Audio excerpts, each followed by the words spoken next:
Story time about when I ordered not one, but 3 adult items, getting next day delivery without realizing, and then silently watching as my dad placed them next to me. The first thing you should know is that I am not a sexual person. I barely ever have urges. I rarely even think about anything like that. My libido is comparable to that of a fence post. However, I started noticing that I was becoming increasingly bitter towards things like that, so I decided, you know what, I'm gonna try and explore that side of me. Maybe bring it out a little more. And so I did. I bought 2 sex toys, nothing extravagant, just basic, cheap little items, and a bottle of lubricant because I work smart, not hard. Things should be fine, I think to myself. I'll order them and they'll come in a week or so. No one's expecting any packages then, so there'll be no issues and they'll hand it right off to me, none the wiser. And then that didn't happen. Can you believe it? No, what actually happened was worse, and proved to me that my dad is a monstrous man who lives to cause me pain. Unbeknownst to me, I was still under my trial of Amazon Prime. I'd forgotten to cancel it and the package shipped and arrived the next day. Even this should have been fine. No one in my family opens packages that aren't theirs except one little thing. My package came in with my mom's packages. I didn't realize they were coming in that day, so I was still curled up in bed watching TV. When I heard the delivery truck pull up, I thought, oh cool, and then went back to my show. It just so happened my mom ordered a bunch of different parts for her car and then assumed that the box was one of hers without checking the label since I hadn't mentioned ordering anything to her. According to my mom, she opened it and thought, oh, my dad must have bought something, and then she checked the label and saw my name. Did she do the respectable thing and tape it back up with clear tape like nothing happened? Did she just hand it to me and walk away silently? No, she went to my dad. Because of course she did. According to my mom, she walked in and said, our daughter ordered sex toys and I don't know how to handle it. And my dad shot up in bed with horror.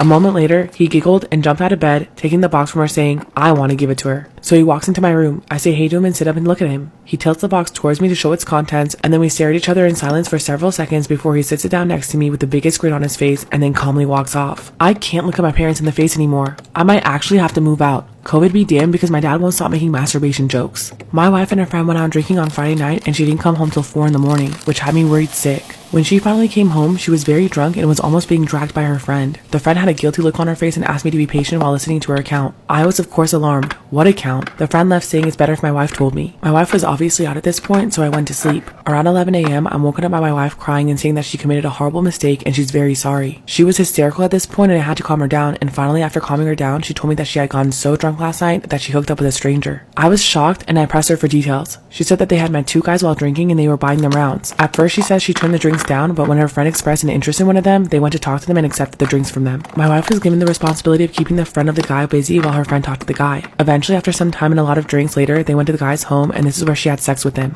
My wife says that she went there just to make sure that her friend was safe and she had no ulterior motive. She did admit to some harmless flirting with the guy, but said it didn't mean anything. Sure. She was adamant that she didn't want to have sex with the guy. Then I said maybe you were forced. Let's try to find out who the guy was first. I asked for more details, but again she said that she didn't remember. So I went to the pub in the evening to ask around, and luckily the guy my wife's friend hooked up with was there too. When I talked to him, he painted a completely different picture of the night. He said that he and his friend were very clear with both my wife and her friend from the start that they were looking to hook up, and my wife and her friend never raised any objection. He also said that my wife absolutely knew what was going to happen once they went back to the house. I didn't get to meet the other guy who hooked up with my wife, but I did talk to him on the phone and he also said the same thing. Both women knew exactly what the deal was and they still went to his house. I did get heated with him, but he insisted that he didn't force anyone. He was just as drunk as she was and it was completely mutual right from the moment they started talking at the bar. He said I could check the security footage to see how my wife and her friend were acting on that night. I tried, but they wouldn't show me the footage without a police report. I don't know what to think here. My wife insists it's not the case, but did admit to flirting with him. Those guys insist it was mutual. My wife doesn't want to file any case against them and I'm at a loss. Only one thing is clear to me. My wife put her friend's sexual life ahead of our marriage, otherwise why go to a stranger's house after midnight? I'm totally lost. What should I do?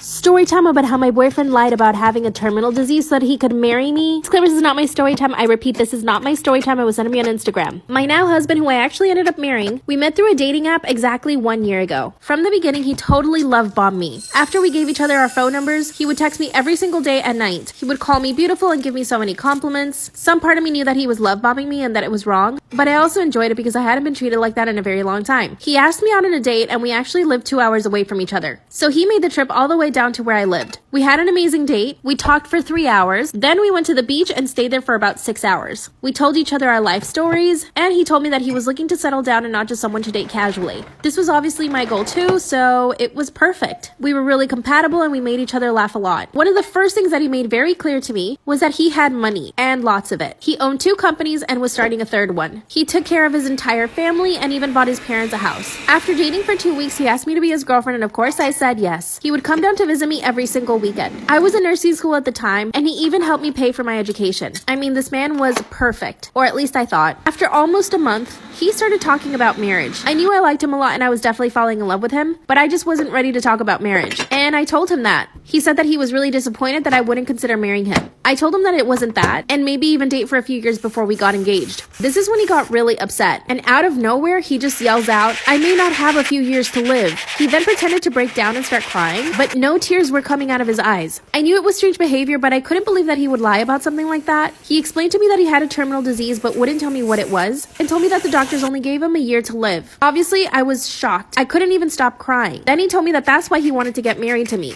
He wanted us to get married and pregnant before he passed. Then he pulls out a huge diamond ring. This man was asking me to marry him after only a month of dating. I couldn't say no to him, so I accepted the engagement ring, but it would be the biggest mistake of my life. He was so happy about us getting engaged, but all I could do was cry because he told me he had only 1 year left to live. Before I knew it, he hired a wedding planner, and he even started planning our engagement party. Mind you, we had only been dating for a month. This is around the time that he became really possessive. He was getting more and more jealous of my friends, and if I was going to hang out with family or friends, he would guilt trip me into staying with him because he only had a year left to live. I felt like I was trapped. We were both super involved in the planning of the wedding, and it was actually really nice for me to have that time with him, but then other times he would get really jealous. For example, I have a group of friends and we usually have dinner every Friday night. My friends and I are really close, and when they found out about my engagement, they flipped out and told me that I shouldn't get married. Somehow my fiance caught wind of this and told me that I couldn't hang out with my friends anymore, especially the guys in the group. He also made me promise that I wouldn't speak to them after he passed away. Even my family didn't want me to get married to him. My family would question me all the time, asking me what his terminal disease was, and to be honest, I couldn't even tell them. Every time I brought up the subject to my fiance, he would get upset and ask me if I didn't believe him. I told him my family and I just wanted to know what it was that he had. He told me that he had a tumor. He didn't say where or if he was getting any treatment, and I basically knew not to ask him about it again. I was so stressed because my family didn't want me to marry him, my friends didn't want me to marry him, and now I couldn't even see my friends, and I even had to drop out of school so that I could spend all my time with him. Now don't get me wrong, I was in love with him, but knowing now that he was going to pass away, part of me was putting up a wall so that I wouldn't be so devastated when he passed. I mean, what else could I do? The wedding came around really quickly. My dress was beautiful, the venue was absolutely stunning, the food was delicious, and my entire family and friends were there. It was actually one of the happiest days of my life. We had an amazing wedding and the reception was so much fun. I basically danced with my husband all night long. For our honeymoon, we went to Europe. Of course, we stayed at the best hotels, we would go shopping and eating at the best restaurants, but he became even more controlling and jealous. If a man happened to pass by and I looked at him, he would get upset at me. Anytime I got on my phone to do anything, he would ask me what I was doing, and every time I would call my mom, he would get really annoyed. It got to the point where I stopped calling my family because I didn't want him to get upset. During the honeymoon, he became more and more jealous. So finally, when we got back home, I asked him about his disease. He never looked or acted sick. He never went to the doctor or even took any medication. The more I would ask about his terminal disease, the angrier he would get. Finally, one day I told him that I didn't believe him. That's when he locked me in our bedroom for 2 hours. He sat outside the door and told me the truth. He knew that I was too good for him and that I would never marry him, so he knew he had to make up a lie to actually marry me, and that a terminal disease was the first thing that came to mind. He knew I was studying to be a nurse and that I would fall hard for that. I told my family and friends. They said they knew that something was off with him. He keeps apologizing and wants us to stay together. He pays for everything and I have absolutely zero money and no job. But he's still controlling. I feel bad for him and I can tell that he really loves me. I think I should ask for a separation. What do you guys think? What should I do? Am I the a-hole for hiding from my mother-in-law and pretending not to be home? I, 32 female, had a baby 8 weeks ago, and since then my mother-in-law has had a habit of popping by without calling first. I have anxiety at the best of times, but it's a bit worse right now. And when she comes over, particularly when my husband is at work and not there to mediate, I find her constant stream of advice and thinly veiled criticism, like looking intently at the floor while saying, "You must not have a vacuum cleaner. I'll bring one next time I'm over," to be just too much to handle. Both my husband and I have asked that she call before coming over, but she brushes it off, saying that family shouldn't have to call.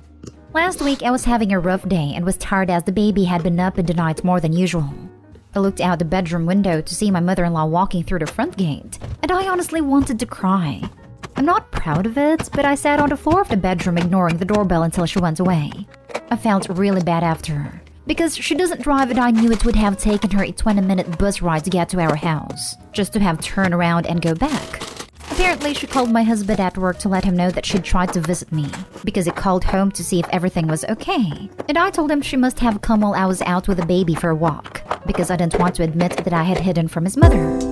That evening when he got home, he noticed that the baby stroller was in the corner with a diaper bag in it, as he'd left it the previous day, so I figured out I hadn't taken the baby for a walk after all. I admitted that I hadn't answered the door for his mom even though I was home, and he said that he knows she can be difficult, but that it was still an a-hole move to make her spend 40 minutes in transit to not even see me or her grandchild. He brought it up a couple of times over the holidays. Just to me, he didn't tell her. And now I feel like maybe I did something really awful.